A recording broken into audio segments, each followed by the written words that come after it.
안녕하세요. 책 읽어주는 남과장입니다. 모든 사람들은 부자가 되고 싶어 합니다. 하지만 누구나 부자가 될 수는 없습니다. 평범한 인생을 살다가 큰 부자가 된 극소수의 사람들이 있습니다. 180만 유튜브 채널을 매각하고 경제적 자유를 이룬 100억 자산가 신사임당. 부동산 투자 성공으로 몇십 채 부동산을 소유하게 된 100만 유튜버 부동산을 읽어주는 남자. 두 재산가 모두 바로 이 책. 부자 아빠, 가난한 아빠를 읽고 인생이 바뀌기 시작했다고 말합니다.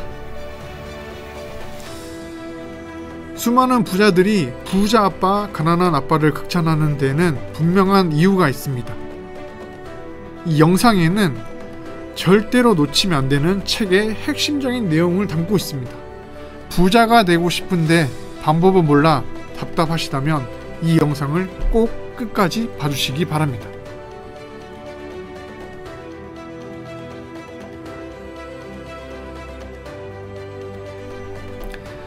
책의 저자 로버트 기요사키는 자신에게 두 명의 아버지가 있다고 말합니다.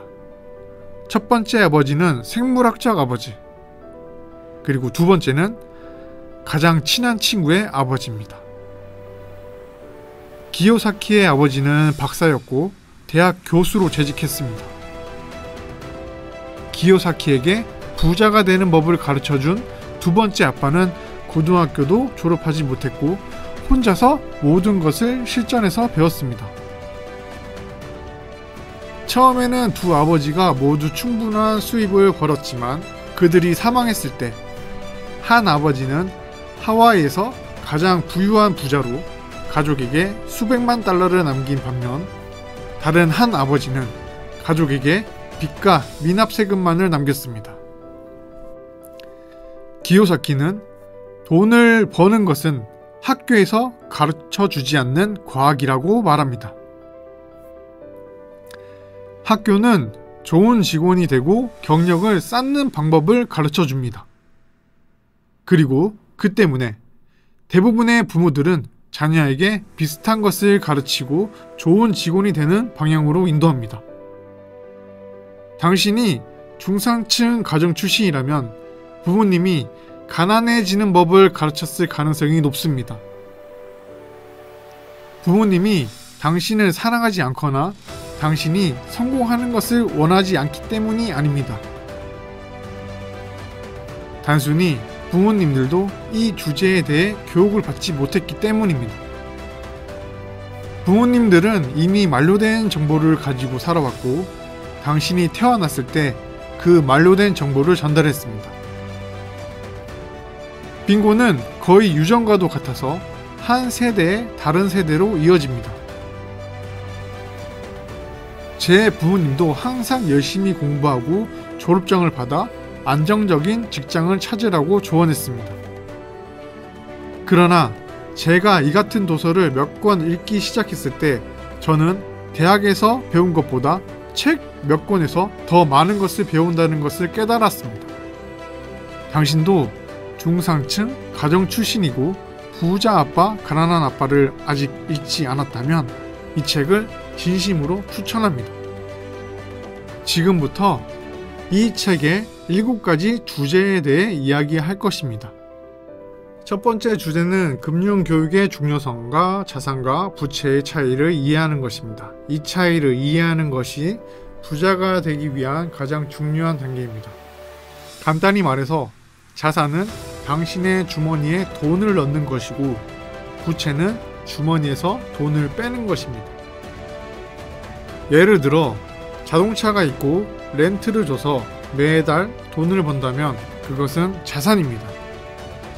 그러나 자동차가 있고 수리, 유지보수 등을 위해 매달 주머니에서 돈이 나간다면 그것은 부채입니다. 자산의 예로는 부동산, 임대, 회사 주식, 귀금속 등이 있습니다.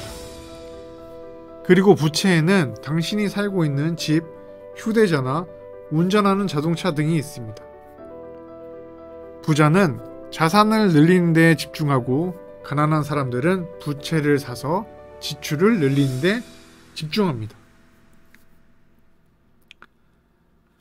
가난한 사람은 아이폰을 사고 부자는 자산인 애플 주식을 삽니다.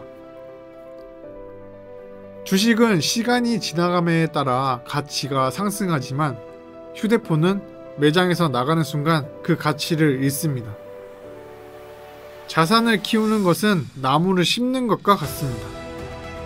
뿌리가 충분히 자리 잡아 그늘을 제공하고 즐거움의 열매를 맺을 때까지 몇 년간을 관리해야 합니다. 불행히도 많은 사람들은 돈에 대해 배우지 않고 빨리 부자가 되기를 원합니다. 그것은 기초가 거의 없이 고층 빌딩을 짓는 것과 같습니다. 이는 많은 돈을 벌었지만 몇 년 후에 모든 것을 잃는 사람들이 존재하는 이유입니다. 두 번째 주제, 부자는 돈을 위해 일하는 것이 아니라 돈이 그들을 위해서 일하는 것입니다. 아주 어린 시절 기요사키는 마이크라는 학교 친구이자 첫 번째 창업 동지가 있었습니다. 그들은 돈 버는 법을 가르쳐준 부자 아빠 회사에서 일했습니다. 그들이 배운 첫 번째 규칙은 부자는 돈을 위해 열심히 일하는 것이 아니라 돈이 그들을 위해 열심히 일하게 한다는 것입니다. 부자들은 두뇌를 활용하여 돈이 그들을 위해 24시간 연중 무휴로 일하는 방법을 찾습니다. 부자의 관점에서 보면 1달러는 작은 직원이 되어 또 다른 1달러를 벌기 위해 열심히 일합니다. 반대로 빈곤층과 중산층은 두려움과 욕망에 이끌립니다. 그들은 청구서를 지불하지 못할 두려움에서 더 열심히 일합니다. 더 많은 돈을 벌면 욕망이 발동하여 더 좋은 차, 더 큰 집 등과 같은 부채에 소비하기 시작합니다. 이러한 두려움과 욕망 때문에 시간과 돈을 새로운 기회에 투자하지 않습니다. 위험을 감수하면 돈을 잃을까 두려워 이미 가지고 있음에도 더 큰 화면의 TV를 구입합니다. 반대로 부자는 돈을 어떻게든 투자하고 설령 모든 돈을 잃는다고 해도 적어도 그로 인해 무언가를 배우기 때문에 여전히 나아가며 이 지식은 미래 투자에 있어 강력한 자산이 됩니다. 반면 TV는 몇 개월 후면 대부분의 가치를 잃게 되며 결국 돈을 잃게 되고 새로운 것을 배울 기회도 잃게 됩니다. 세 번째 주제는 세무회계 및 법률에 대한 이해입니다. 기요사키에 의하면 많은 돈을 버는 것은 문제를 해결해주는 능사가 아닙니다. 돈을 벌고 나면 그 돈을 유지하는 방법을 알아야 하기 때문입니다. 부자가 1억을 벌면 그 돈을 유지하지만 중하층민이 1억을 벌면 엄청난 세금으로 돈의 30%에서 40%를 잃습니다.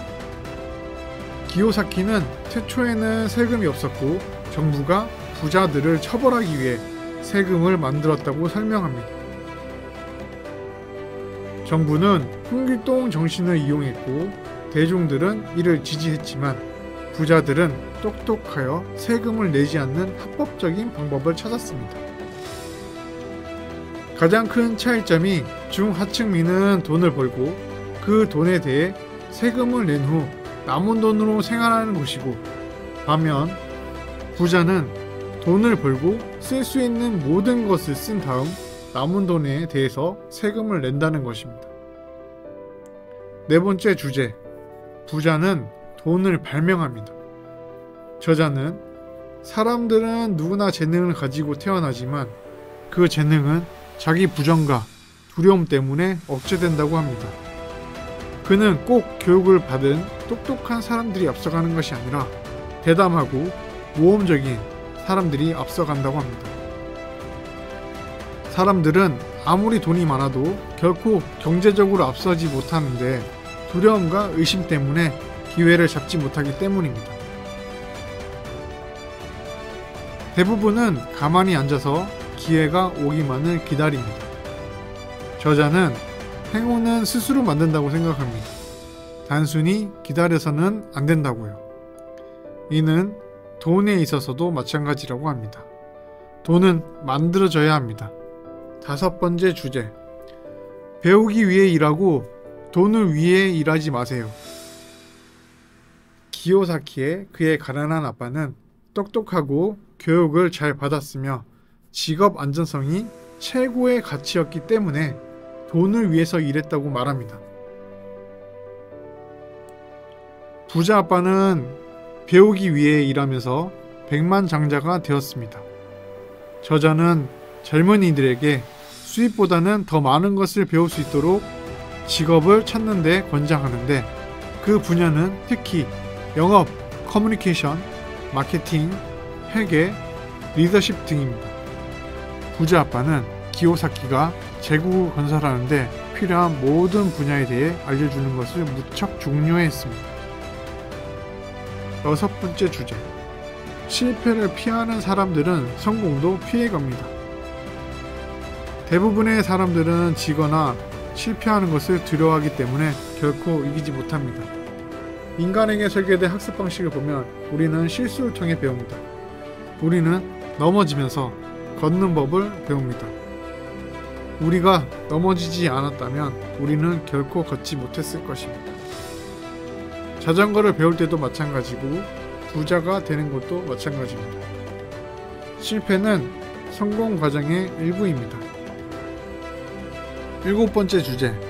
소득에 집중하지 말고 자산에 집중하세요.